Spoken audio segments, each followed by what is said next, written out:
Topolski can, but then rowing has been in his blood from a very early age. Though his start was a long way removed from the Thames. I rowed a bit on the lake in Regent's Park. I lived in a house overlooking Regent's Park, and my dad, who's an artist, had a great sort of... He came from Poland, and he had this great passion for funny British things.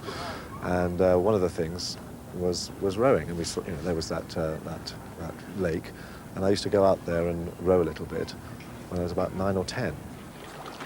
From Westminster School, where he learned the vagaries of the tideway, Topolski was a winning and losing blue at Oxford.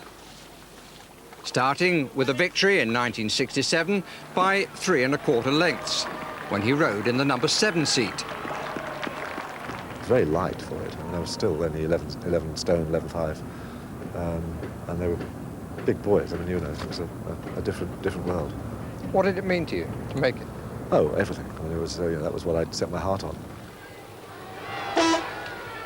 6 years later, after 5 successive defeats by the Light Blues, the last 2 by 10 and 9 1/2 lengths, Topolski took over as Oxford's coach.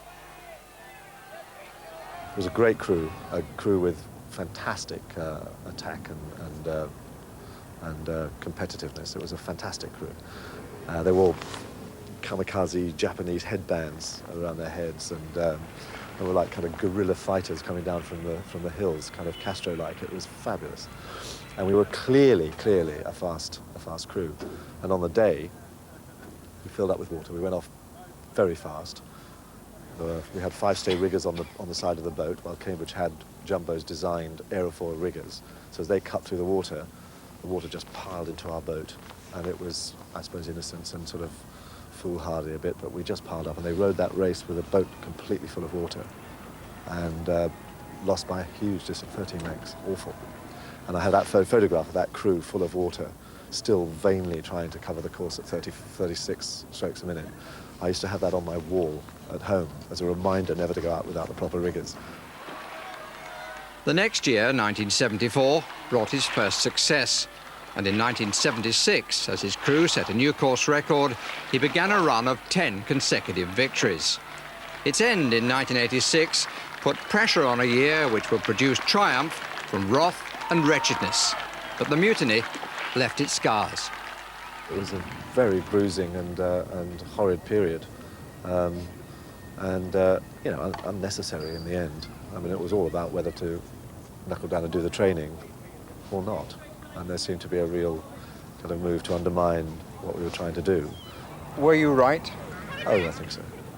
I think so. And on balance, I think there were a lot of misunderstandings, and I think a lot of positions taken and a lot of obstinacy. But in the end, it was about training and about who was choosing the boat.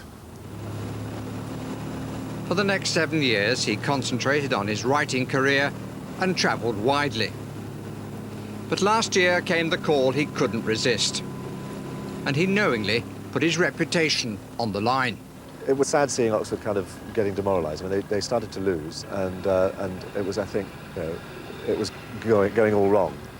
And they asked me if I'd come and help and supervise a bit, and just to put the sort of rowing element back into it, or the boat race element back into what they were doing. So I said, yes, I'd do that, and do it for 2 or 3 years, and see if I could just set a system back in shape and build up morale again.